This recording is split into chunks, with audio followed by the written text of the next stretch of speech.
नमस्कार प्यारे बच्चों, आप सभी का आपके अपने YouTube channel study with Ajit sir पे मैं अजीत राज पुरोहित स्वागत करता हूं। आज हम रीजनिंग में शुरू करने जा रहे हैं। आपका नया टॉपिक वो है कैलेंडर। कैलेंडर को पढ़ने के लिए आपको कुछ बेसिक चीज़ों की जानकारी होनी चाहिए। हम बेसिक से शुरुआत करेंगे एकदम आराम से। तो सबसे पहले आपको पता होना चाहिए कि एक सामान्य वर्ष क्या होता है और लीप वर्ष क्या होता है। ध्यान देना, सामान्य वर्ष की क्या पहचान है। सामान्य जो वर्ष होता है उसमें 4 का भाग पूरा पूरा नहीं जाता, और जो लीप वर्ष होता है उसमें 4 का भाग पूरा पूरा जाता है, जिसमें 4 का भाग पूर्णतया जाए वो आपका होगा लीप वर्ष। और जिसमें भाग नहीं जा रहा है वो क्या होगा, जिसमें 4 का भाग ना जाए। इसका मतलब ये हुआ कि 4 का भाग नहीं जाएगा तो वो सामान्य वर्ष है, और अगर 4 का भाग जा रहा है तब वो लीप वर्ष होगा। इसमें जो दिन होते हैं वो 365 दिन होते हैं, 365 दिन। और इसमें जो दिन होते हैं वो होते हैं 366 दिन। अब इन 365 दिनों को क्या मैं ऐसे लिख सकता हूं क्या? आराम से ध्यान देना। 365 को हम लिख सकते हैं 364 प्लस 1, और इसे मैं लिख सकता हूं 52 गुणा 7 और प्लस 1। इसका मतलब सामान्य वर्ष में 52 वीक तो होते ही हैं, 52 और गुणा में ये 1 वीक, और ये 1 दिन एक्स्ट्रा होता है। इसमें 52 वीक होते हैं और 2 दिन ज्यादा होते हैं। सामान्य वर्ष में और लीप वर्ष में 1 दिन का अंतर होता है। सामान्य वर्ष में देख लो कितने दिन है, 365, और यहाँ पे दिन कितने, 366। तो जो 1 दिन इसमें एक्स्ट्रा आ रहा है वो आपका 29 फरवरी है, 29 फरवरी है ये।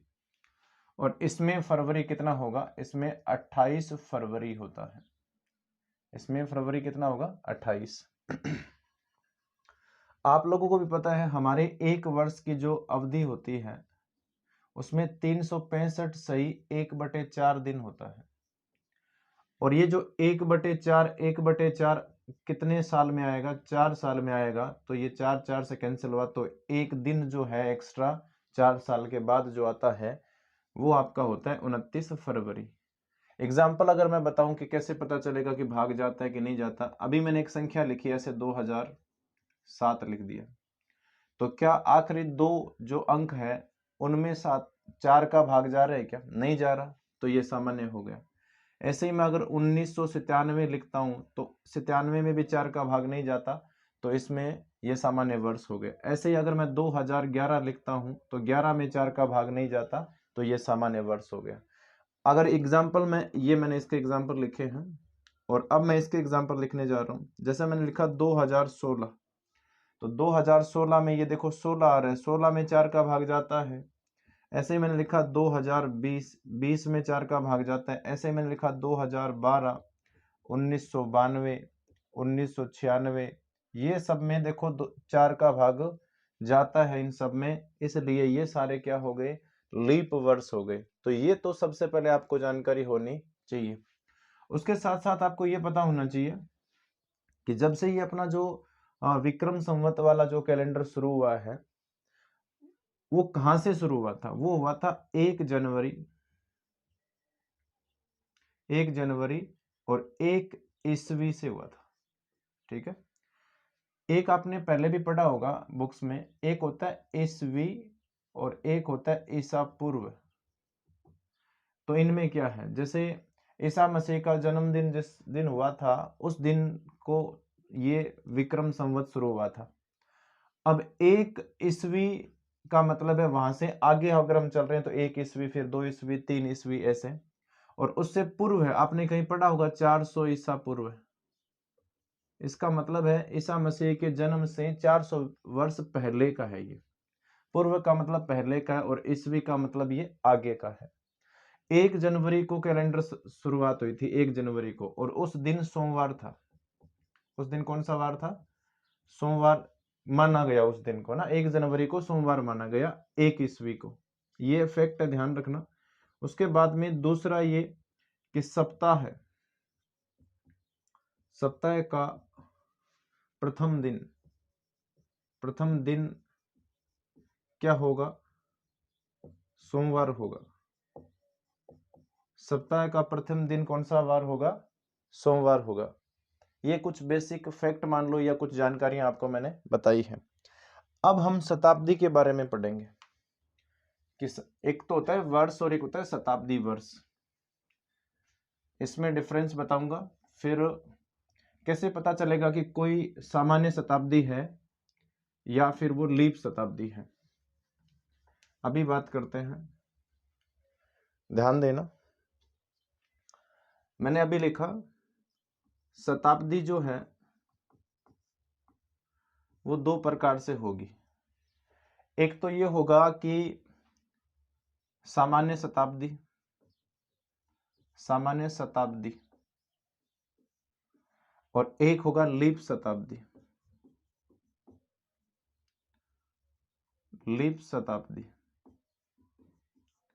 लीप शताब्दी और सामान्य शताब्दी में कैसे पता चलेगा डिफरेंस क्या है इसमें? तो इसकी कहानी सिंपल है। इसमें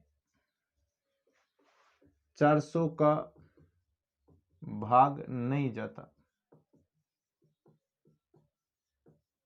तो जिसमें 400 का भाग नहीं जाता है, शताब्दी की पहचान क्या होगी ये भी बता देता हूं। शताब्दी में जैसे मैंने लिखा 400, तो देखो आखिरी में 2 जीरो है। ऐसे 100 लिखा तो 2 जीरो है, 1100 लिखा तो 2 जीरो है। शताब्दी में आखिरी में 2 जीरो होंगे। अभी अगर मैं यहाँ एग्जाम्पल लिखता हूं, मैंने लिखा 200, तो 200 में 400 का भाग नहीं जाता, 300 में भी नहीं जाता, 500 में भी नहीं जाता। अगर ऐसे ही मैं 1100 लिखूंगा उसमें भी नहीं जाता, 1300 में भी 400 का भाग नहीं जाता। ऐसे बहुत सारे हैं। ये सारे आपके सामान्य शताब्दी है। और सामान्य शताब्दी वाले वर्ष में जो फरवरी है वो कितना होगा? 28 फरवरी होगा। ध्यान रखना, ये चीजें मैं भी सवाल कराऊंगा तब आपको काम आएगी। लीप शताब्दी में होता क्या है? 400 से विभाजित होती है, 400 से विभाजित होगी। इसका मतलब इसमें 400 का भाग जाएगा, विभाजित होगी। जैसे ये तो मैंने इसके एग्जाम्पल लिखवा दिया आपको। अब हम इसके एग्जाम्पल लिखते हैं। अभी आपको वो लिखने हैं, जैसे 400 है, 800 है, ऐसे अगर मैं 1600 लिखूं, ऐसे अगर मैं 2000 लिखूं, ऐसे अगर मैं 2400 लिखूं, तो ये सारी शताब्दियां कौन सी होगी? लीप शताब्दी होगी। और इनमें जो फरवरी है उसमें कितने दिन होंगे? 29 दिन होंगे। ये कहानी हो गई शताब्दी को समझने की। अब हमने काफी समय पहले से भी आप लोगों ने भी पढ़ा होगा कि प्रत्येक 4 साल के बाद में क्या आता है? 29 फरवरी आता है। ये 100% सत्य नहीं है। क्यों सत्य नहीं है? इसको अभी हम पढ़ने वाले हैं। बहुत सी जगह ये सत्य है, पर अभी एक एग्जांपल बताऊंगा मैं आपको, उसमें ये गलत हो जाएगा ना, तो ध्यान देना। इसीलिए हमने ये शताब्दी के बारे में लीप और एलीप शताब्दी या सामान्य शताब्दी के बारे में पढ़ा है। ध्यान से समझना। अब आपको ये है कि प्रत्येक, ये फैक्ट है, प्रत्येक 4 वर्ष बाद लीप वर्ष होगा, जरूरी नहीं है। जरूरी नहीं है। और उसका एग्जाम्पल बता रहा हूं मैं। मैंने एक एग्जाम्पल लिखा 1896। 1896 लिखा, तो 96 को देखो आप, ये 4 से विभाजित होता है, 4 से विभाजित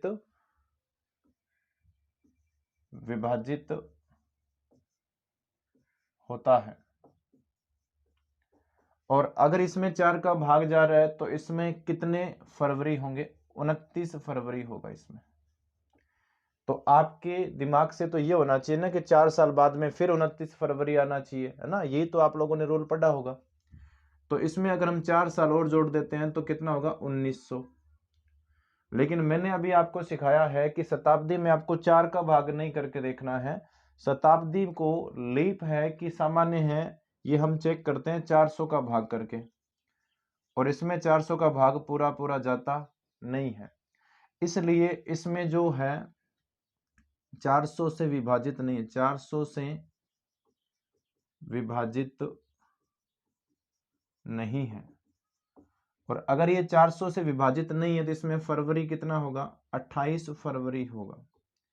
उसके बाद में मुझे बताओ, इससे अगर हम 4 वर्ष आगे और जाते हैं तो 1900 से आगे जाएंगे तो 1900 कितना होगा 4, और 1904 आपको पता है, यहाँ देखो ये क्या है, ये एक सामान्य वर्ष की तरह, मतलब वैसे सामान्य नहीं है, ये लीप वर्ष है लेकिन शताब्दी नहीं है ये, तो 4 से विभाजित है, 4 से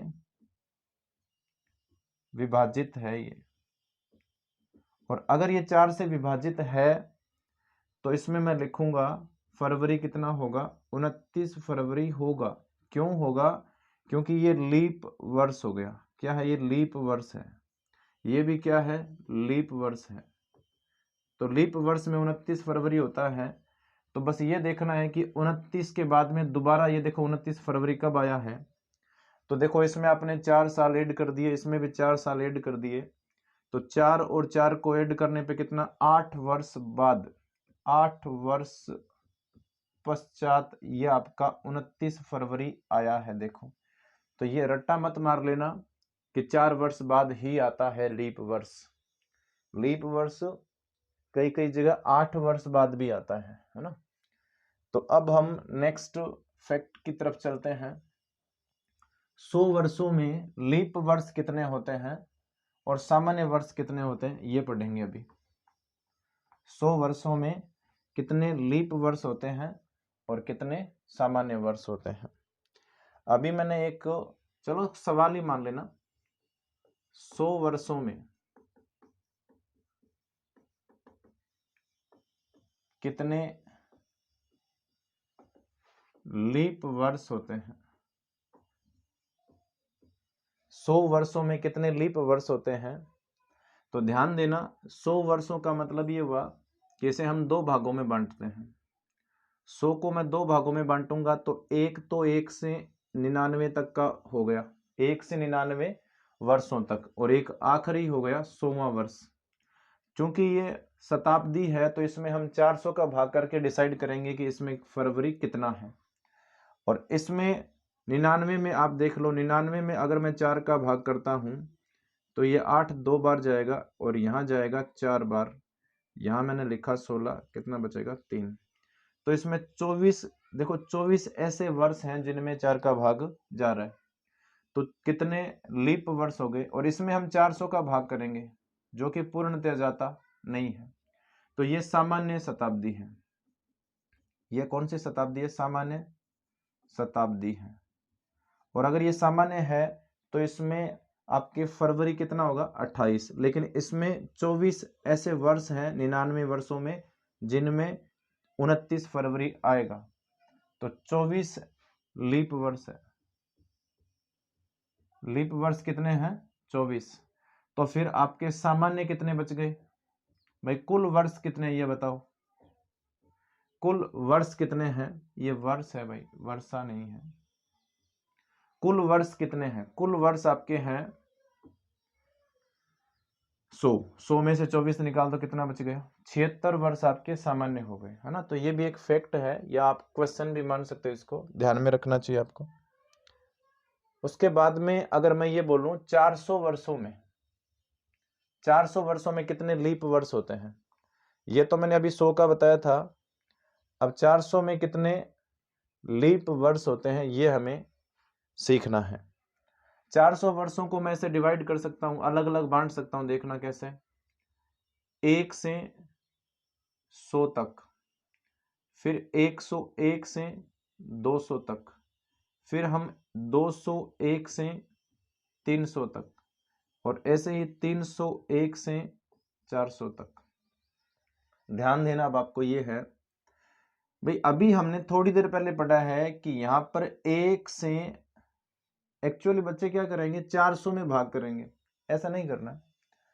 हम क्या करेंगे, 1 से 100 के बीच में अभी पढ़ा था ना हमने, कितने लीप वर्ष आते हैं, 24 लीप वर्ष आते हैं। 100 वर्षों में 24, तो ये भी तो 100 वर्ष हुए ना नीचे वाले, तो इनमें भी कितने आएंगे, 24 लीप वर्ष। इनमें भी कितने आएंगे, 24 लीप वर्ष। लेकिन यहां पर ध्यान से देखो, 24 तो लीप वर्ष इसमें आएंगे ही, लेकिन ये देखो आखिरी जो 400वां साल है, उस ये शताब्दी है, तो इसमें 400 का भाग देखो पूरा पूरा जाता है, और जाता है इसका मतलब इसमें क्या होगा, 1। ये 400वां जो वर्ष है ये भी क्या आपका लीप वर्ष है, तो इसमें लीप वर्ष कितने हो गए, 24 और 1 कितने हो गए, 25 लीप वर्ष हो गए इसमें। अब ये देखो 24 चौके 96 और 1 97 वर्ष, टोटल ये इनको ऐड करेंगे हम, तो 400 वर्षों में 97 वर्ष है ना, वो आपके कौन से हैं, लीप वर्ष हैं। लीप वर्ष है, कितने लीप वर्ष होंगे, 97 लीप वर्ष होंगे। ठीक है, 97 वर्ष है जो लीप वर्ष होंगे। उसके बाद में जो आपका, जैसे आपको मैं भी एक और फैक्ट बताता हूं, जैसे सामान्य वर्ष जिस दिन प्रारंभ होता है उसी दिन वो समाप्त होगा, उसका रीजन भी बताऊंगा मैं, ध्यान देना। सामान्य वर्ष का मतलब तो आप समझते ही हो, ये आपका फैक्ट है। सामान्य वर्ष जिस दिन प्रारंभ होता है उसी दिन समाप्त भी होता है।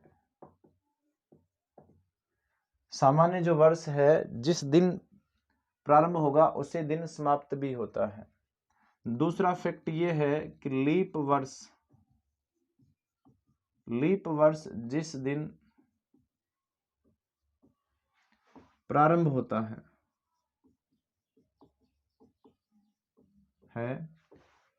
उससे अगले दिन समाप्त होता है। उसका रीजन बताता हूं मैं। मुझे बताओ, सामान्य जो वर्ष है ना उसमें कितने दिन होते हैं, 365। तो 365 होते हैं दिन। जैसे एक मैं सवाल ले लेता हूं, सवाल ये है कि 1 जनवरी 2005 को, 1 जनवरी 2005 को सोमवार, कौन सा वार है, सोमवार है, तो आखिरी दिन कौन सा होगा, 31 दिसंबर 2005 को कौन सा वार होगा। पहले तो मुझे ये बताओ भाई, 1 जनवरी का तो हमें पता ही है, तो आगे कितने दिन बच गए, तो इसमें से एक कम कर दो, टोटल हमारे पास कितने दिन है, 365। अब 1 जनवरी का तो हमें पता ही है ना कि 1 जनवरी को क्या है, सोमवार है, तो इसमें से क्या करेंगे, 365 में से एक दिन वो कम कर दो जिसका हमें जानकारी है। एक कम करने पे जो बचेगा वो कितना है, 364, और इसमें 7 का भाग करो, तो 7 का इसमें भाग पूरा पूरा जाएगा, कितनी बार जाएगा, 52 बार। तो यहां से देखो भाग पूरा पूरा जा रहा है, तो शेष कितना बचा, आपको हर बार 7 का भाग करके शेष निकालना है। जब भाग पूरा पूरा गया है तो शेष कितना बचेगा, 0। अब शेष 0 है, तो जो दिन आपको दे रखा है क्या, सोमवार, उसमें 0 ही जोड़ना है। तो सोमवार में 0 जोड़ने पे तो कुछ आएगा ही नहीं, क्या आएगा, सोमवार ही आएगा। क्या आएगा इसका आंसर, सोमवार आएगा। इसका आंसर हो गया सोमवार। और दूसरा, अगर लीप वर्ष है, ऐसे एक सवाल मैं आपको लीप का करवाता हूं, अगर वर्ष कौन सा है, लीप वर्ष अगर है तो क्या होगा। लीप वर्ष में जैसे एक सवाल लेता हूं, 1 फरवरी 2008 को बुधवार है, 1 फरवरी 2008 को क्या है, बुधवार है। 1 फरवरी नहीं होगा, एक सवाल अलग है, 1 जनवरी होगा यहाँ पे, क्योंकि वर्ष तो कब स्टार्ट होता है, जनवरी में होगा ना। 1 जनवरी 2008 को वार दे रखा है इसमें, मंगलवार है ना, मैंने कोई दूसरा सवाल लिख लिया, मंगलवार होगा। तो आपको बताना है 31 दिसंबर 2008 को कौन सा वार होगा। तो वैसे हमारे फैक्ट अगर आपको डायरेक्ट याद है तो हम कह देंगे भाई मंगलवार को शुरू हुआ है तो ये देखो लीप ईयर है, 8 में देखो भाग जाता है तो ये लीप ईयर है, और लीप ईयर में आपको एक दिन बढ़ाना है। तो मंगलवार को शुरू हुआ है तो खत्म कब होगा, बुधवार को होगा। लेकिन वो क्यों हो रहा है वो भी देख लो। 1 जनवरी को कौन सा वार है हमें पता है, देखो मंगलवार है, तो उसको कम कर दो। लीप वर्ष में 366 दिन होते हैं तो एक कम करने पे कितना बचेगा, 365। और इसमें 7 का भाग करने पर भाग जाएगा कितनी बार ये नहीं देखना आपको, शेष कितना बचेगा, 1 बचेगा। एक शेष बचा है तो आपको जितना शेष बचता है वही दिए गए दिन में जोड़ना है। मंगलवार में एक दिन और जोड़ने पे बुधवार आंसर आएगा इसका। क्या आएगा, बुधवार आएगा, है ना। ये हो गया। उसके बाद में हम महीने का अगर पहला दिन हमें पता है, महीने का अगर पहला दिन हमें पता है कि वो कौन सा वार है, और अगर आपसे आखिरी वार पूछा जा रहा है कि उसका आखिरी वार आखिरी दिन कौन सा वार होगा, महीने का आपको दिया हुआ है और ये पूछा गया है कि उस महीने का जो आखिरी दिन है वो कौन सा वार होगा। जैसे एक सवाल है, 1 फरवरी 2008 को बुधवार है, 8 को बुधवार है,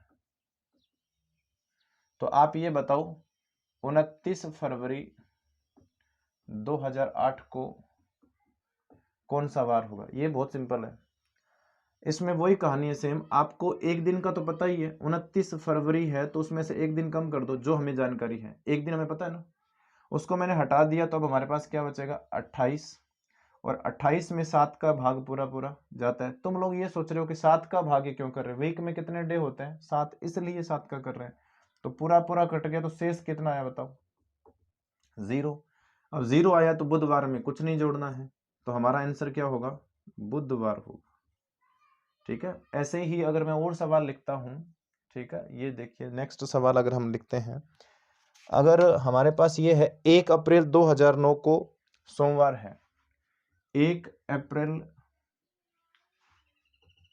2009 को सोमवार है, तो 30 अप्रैल 2009 को कौन सा वार होगा, कौन सा वार होगा, ये हमारे से पूछा गया है। तो ध्यान दो, 1 हमें पता है, उस दिन को कम कर दो, तो 30 में से इस बार क्या कम होगा, 1, तो कितना बचेगा, 29। इसमें 7 का भाग करेंगे, 7 चौके 28, तो शेष जो बचता है ना वो लिखना आपको। शेष कितना बचेगा, 1। तो सोमवार में 1 जोड़ दो, तो सोमवार में अगर 1 जोड़ देंगे तो कौन सा दिन आएगा, मंगलवार आएगा। कौन सा दिन आ गया, मंगलवार।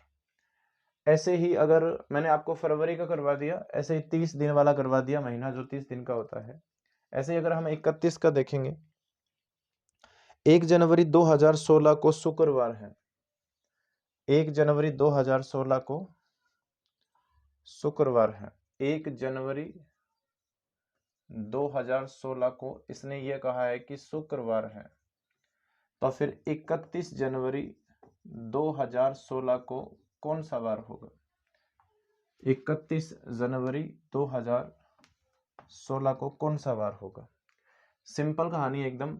1 जनवरी को तो हमें पता ही है कि शुक्रवार है, तो वो दिन कम करो, 31 में से 1 कम करने पे हमारे पास 30 बचेगा, और 30 में 7 का भाग करने पर जो शेष बचेगा ना वो कितना बचेगा, 2। क्योंकि 7 चौके 28, 30 में से 28 निकालेंगे 2 ही बचेगा, और वो जो 2 आया है वो आपको शुक्रवार में ऐड करना है। तो ये तो आपको सिंपल पता है कि शुक्रवार में 2 अगर हम जोड़ते हैं तो शनिवार, और क्या आंसर आएगा, रविवार आएगा। सिंपल बात है एकदम। ऐसे ही ये तो मैंने पहला दिन और आखिरी दिन की बात कर रहे हैं हम। ऐसे बीच में कोई दिन दिया हुआ है और आप में बीच में से भी कोई दिन पूछा गया है, ऐसे सवाल हम करते हैं। जैसे कि आपको ये कहा गया कि 2 मार्च को बुधवार है। क्वेश्चन है 2 मार्च को बुधवार है, तो 26 मार्च को कौन सा वार होगा, कौन सा वार होगा। अगर ये आपसे पूछा जाता है तो भाई 2 मार्च तक तो आपको पता चल गया ना, 2 मार्च को ये है, तो आपको इस बार 26 में से 2 कम करना है, क्योंकि जो पीछे वाला दिन निकल गया ना मार्च में, जैसे 1 और 2, ये 2 दिन तो बीत गए ना, जो दिन बीत गए वो आपको दोनों कम करने पड़ेंगे। तो हमारे पास 26 है और 26 में से 2 कम करने पे कितना आएगा 24, और 24 में 7 का भाग करेंगे, 7 तिये 21, तो शेष कितना बचेगा हमारे पास 3, ये शेष है, 3 बार भाग नहीं गया है, 3 क्या है शेष है। अब 3 आपको इसमें ऐड करना है, तो बुधवार में अगर हम 3 ऐड करते हैं तो बुध के बाद में आएगा गुरुवार, शुक्रवार और क्या आएगा शनिवार आएगा। ये हो गया। ये तो कहानी हो गई है कि सेम मंथ में अगर दिया हुआ है ना। उसके बाद में अगर हम बात करते हैं तो सवाल ही आपका ये है 10 मार्च है ना। उससे पहले अब सवाल जो आया उससे पहले हमें थोड़ा कोडिंग समझना पड़ेगा। वो क्या है, ये सिंपल है एकदम, आपको ध्यान रखना है। जैसे जनवरी होता है ना, जनवरी में सबको पता है 31 दिन होते हैं। ऐसे जो फरवरी है उसमें सबको पता है कि या तो 28 दिन होंगे या फिर 29 दिन होंगे। उसके बाद में अगर मार्च की बात करें हम, तो मार्च में दिन कितने होते हैं 31 होते। अप्रैल की बात करूंगा मैं, तो अप्रैल में दिन कितने होते हैं 30 होते हैं। उसके बाद में हम अप्रैल, मई, जून, जुलाई, इनकी बात करते हैं। इसमें 31 होते हैं, इसमें 30 होते हैं और इसमें 31 होते हैं। ऐसे ही अगर हम जुलाई के बाद में अगस्त की बात करते हैं, अगस्त की में कितने होते हैं, अगस्त में 31, सितंबर में कितने होंगे, वो होंगे 30, अक्टूबर में होंगे 31, नवंबर में 30 होंगे और फाइनली दिसंबर में कितने दिन होते हैं 31। ये तो सबको पता है। अब हम दिनों को अगर यूज करेंगे ना तो फिर वो ऐड करने में, डिवाइड करने में टाइम लगता है, इसलिए इनका कोड निकालते हैं। तो ये तो बात हो गई मंथ की, ठीक है। ये तो हो गया इनका मंथ, ये सारे मंथ्स हैं, ये इनके डेज दे रखे कितने। अब इनके मैं कोड लिख रहा हूं, तो वैसे आपको कोड निकालना आना चाहिए तुरंत, याद वैसे करने की जरूरत नहीं है। 31 में अगर हम 7 का भाग करते हैं तो 7 चौके 28, तो 31 में से 28 निकल गए तो कितना बचेगा 3। 28 में भाग पूरा पूरा जाएगा और 29 में 1 शेष बचेगा। 31 में 3 आएगा, 30 में 2 आएगा, 3 2 3 भाग करना सिंपल 7 का। अब 31 है तो 3 आएगा, 30 है तो 2 आएगा, 31 3 आएगा, इसका 2 आएगा और इसका कितना आएगा 3। तो ये वैसे इसके रट्टे नहीं मारने आपको, बहुत सिंपल है, 7 का भाग करके मैंने ये सब लिखा है, तो ये हमें पता होने चाहिए। और अगर हमारे पास कोड है तो ये बहुत सिंपल हो जाएगा। अब ध्यान से देखना, अब हम नए सवालों को पढ़ते हैं। इसके बाद में हम और टाइप के जो सवाल है वो देखते हैं। ध्यान से समझना चीजों को, एकदम बेसिक लेवल से बता रहा हूं आपको। सवाल हमारा ये है कि 10 मार्च 2003 को, 10 मार्च 2003 को आपको दिया हुआ है शुक्रवार है, तो 25 जून 2003 को कौन सा वार होगा, ये है। तो बहुत सिंपल है एकदम, ध्यान देना। जो दिन बीत गए ना उनकी हमें कोई मतलब नहीं है, जो बचे हुए वो दिन हमें पता होने चाहिए। तो मार्च में दिन कितने होते हैं ये आपको पता होना चाहिए, 31 दिन होते हैं। अब 31 में से आपके 10 दिन निकाल दिए आपने, 31 में से 10 दिन तो बीत गए ना, तो जो दिन बचे हैं वो कितने हैं। मार्च में कुल दिन कितने होते हैं 31, उसमें से 10 निकल गए तो कितना बचेगा 21 दिन। अब आप 21 को भी यूज कर सकते हो और इसका कोड भी यूज कर सकते हो। तो 21 का कोड कितना होता है वो निकालना पड़ेगा। तो 21 में तो 7 का भाग पूरा पूरा जाता है, कितनी बार 3 बार, तो उसका कोड कितना आया 0, शेषफल होता है कोड। अब यहां मैंने लिखा मार्च, फिर लिखा मैंने अप्रैल, फिर लिखा मैंने मई और यहां लिखा मैंने जून। अप्रैल में 30 दिन होते हैं, तो 30 में 7 का भाग करने पे कितना आएगा 2, मई में आएगा 3, जून में वैसे दिन तो 30 होते हैं, लेकिन हमारे पास कुल दिन कितने जून के 25 ही हैं। तो 25 है, तो अब ये बता दो कि 25 में 7 का भाग करेंगे तो 25 में 7 का भाग जाएगा 3 बार, 7 ही 21, बचा कितना 4। अब इसमें ध्यान रखना, बहुत सिंपल कहानी है, इनको जोड़ते वक्त जहां 7 आ रहा है ना उनको आप काट सकते हो। जैसे 4 और 3 को जोड़ने पे 7 आ गया तो इनको काट दो, ये ट्रिक है। तो यहाँ कितना बचा हमारे पास, केवल और केवल 2 बचा है। और ये 2 जो वार दिया हुआ है उसमें जोड़ दो। शुक्रवार दिया हुआ है तो शुक्रवार में आपको 2 जोड़ना है, शुक्र में आपको 2 जोड़ने, तो शनि और क्या आएगा, रविवार। तो जो 25 जून है उसको कौन सा वार आ जाएगा, रविवार आ जाएगा। बहुत सिंपल कहानी है ये तो। ऐसे ही हम और सवाल पढ़ते हैं, देखो इसके बाद का जो सवाल है वो है 17 मार्च 2005। 17 मार्च 2005 को आपको वार दिया हुआ है बुधवार, बुधवार है।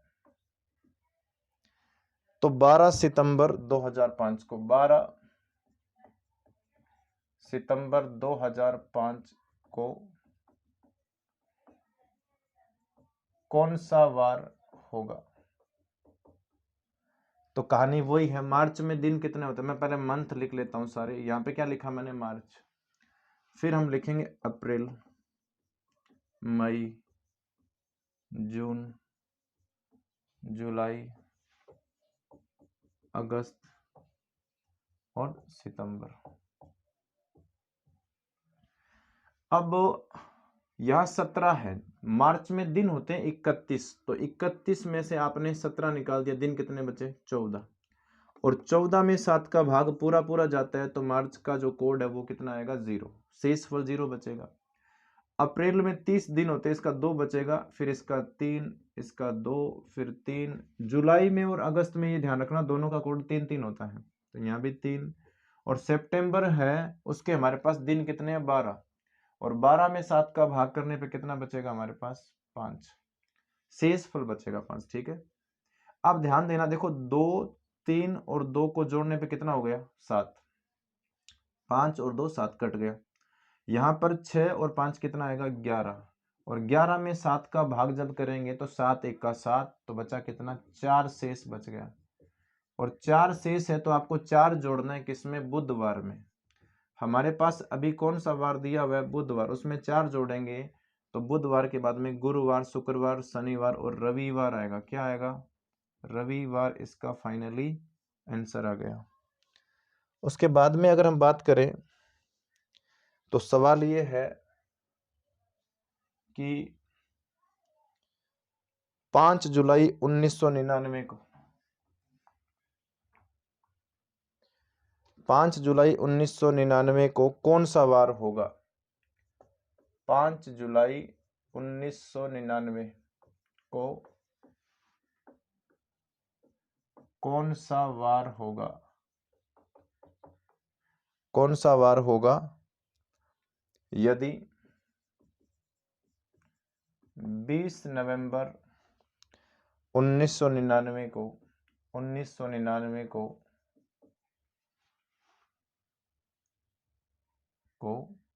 रविवार था, रविवार था। ये सवाल थोड़ा अलग है।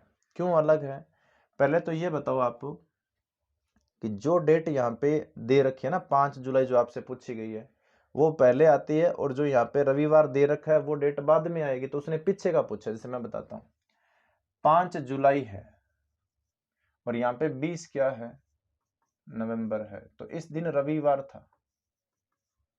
तो आपको ये पहले 5 जुलाई तो पहले आएगा ना, जुलाई पहले आता है, नवंबर क्या आएगा बाद में। हालांकि नवंबर के बाद में भी जुलाई आता है, लेकिन वो तो फिर 2000 वाला आ जाएगा ना। यहाँ देखो 1999 का, दोनों ही 1999 के हैं, और दोनों 1999 वाले हैं, तो ये 5 जुलाई पहले आएगा। तो आपको पीछे का निकालना है, तो पीछे का निकालना है तो मुझे ये बता दो कि 5 जुलाई से पहले जो दिन, सॉरी 5 जुलाई तक के जो दिन है वो तो बीत गए ना, हमें तो 5 जुलाई से आगे वालों से मतलब है। तो 5 जुलाई, जुलाई में कितने दिन होते हैं 31, उसमें से आपने 5 को हटा दिया, 5 दिन तो बीत गए ना जुलाई के, तो कितना बचेगा हमारे पास 26, और 26 के आप कोड निकालोगे तो यहाँ से भाग करने पे कितना 7 × 21, तो कितना बचेगा तो जो जुलाई है ना उसका कोड हमारे पास बचेगा 5। उसके बाद में अगस्त, सितंबर, अक्टूबर और नवंबर, ये है। अगस्त का कितना होता है? अगस्त का होता है 3, सितंबर का 2, अक्टूबर का 3 और नवंबर का होता तो 2 है, लेकिन नवंबर हमारे पास कितना है? 20 ही नवंबर है। तो 20 में अगर हम भाग करेंगे 7 का तो 7 दूने 14, कितना बचेगा? 6। यहां ध्यान देना, ये 5 और 2 कितना हो गया? 7, कट गया। 3 और 3 6, 6 और 6 कितना हो गया? 12। और 12 में अगर हम 7 का भाग करते हैं तो हमारे पास शेष कितना बचेगा? 5। ये मैं शेष लिख रहा हूँ, भागफल नहीं लिखा है।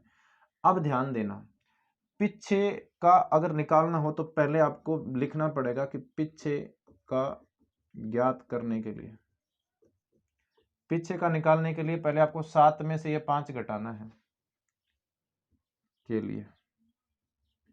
ये अलग थोड़ा तरीका है इसका। यहाँ कितना बचेगा? 2, और 2 दिन आपको ऐड करने के इसमें, रविवार में। तो रविवार है यहाँ पे, और उसमें 2 लिखने पे आएगा मंगलवार। क्या आ जाएगा? मंगलवार। एक सवाल मैं आपको ऐसा ही और करवाता हूँ, और उसके बाद में हम बाकी बातें करेंगे नेक्स्ट क्लास में। ये अपना कैलेंडर का डे फर्स्ट है, डे फर्स्ट मान लो या पार्ट फर्स्ट मान लो आप, ठीक है। कई पार्ट में करवाऊंगा मैं ये टॉपिक को, क्योंकि ये अच्छा टॉपिक है। इसको हम 2 दिन में या 2 क्लास में खत्म नहीं करेंगे, एकदम आराम से। अभी मैं मान लो आपको थ्योरी पढ़ा रहा हूँ, फिर हम एक क्वेश्चन सीरीज भी करवाऊंगा मैं आपको। 25 जुलाई 2007 को, 25 जुलाई 2007 को शुक्रवार हो तो कौन सा वार दे रखा आपको इस दिन? शुक्रवार। तो आपसे पूछा गया है 2 फरवरी 2007 को, 2 फरवरी 2007 को कौन सा वार था? इस दिन कौन सा वार था, ये पूछा गया है। ध्यान देना। बताओ फरवरी पहले आता है कि जुलाई पहले आता है? पहले फरवरी आएगा ना, 2 फरवरी 2007, ये है। और उसके बाद में आएगा ना कहीं 25 जुलाई 2007। अब मुझे ये बता दो, 2 फरवरी तो बीत गया ना, और 2007 है, कौन सा ये रही है? सामान्य। तो इसमें फरवरी कितना होगा? 28। यहां मैं लिख देता हूं फरवरी, उसके बाद में मार्च, और उसके बाद में अप्रैल, मई, जून और जुलाई। अब मुझे ये बता दो कि फरवरी में अभी इसमें 28 दिन है, तो उसमें से 2 कम करने पे कितना बचेगा? 26। और 26 में से 7 का जब हम भाग करेंगे तो कितना आएगा हमारे पास? 5 आएगा इसका कोड। शेष बता रहा हूं मैं। मार्च का कितना होता है? 3, अप्रैल का 2 होता है, मई का 3 होता है, जून का 2 होता है, और जुलाई का होता तो 3 है, पर हमारे पास यहाँ जुलाई में कितना है? जुलाई में हमारे पास है 25 जुलाई है। तो 25 जुलाई है, तो 25 में 7 का भाग करेंगे, और 25 में 7 का भाग करेंगे तो कितना कोड बचेगा हमारे पास? 4। इसमें मैं 4 जोड़ देता हूं। ये मैंने जुलाई का लिखा है, जो 7 कट रहे हैं, ये 7 कट गए, देखो ये 3 और ये 4 भी कट गया, तो हमारे पास 3 और 2 बचे, इनको जोड़ने पे कितना आएगा? 5। अब ध्यान ये देना है कि मैंने कहा था कि उल्टा आपको ज्ञात करना है तो पहले 7 में से घटाना पड़ता है, और बराबर कितना आया? 2। और 2 आपको शुक्रवार में जोड़ना है, तो शनिवार और रविवार, ये हमारा क्या होगा? आंसर होगा। बाकी बातें हम करेंगे नेक्स्ट क्लास में। बीच में थोड़ा डिस्टर्बेंस हुआ, इसके लिए सॉरी। आप लोगों का बहुत बहुत धन्यवाद। आप इसे ज्यादा से ज्यादा बच्चों तक पहुंचाएं। धन्यवाद बच्चों।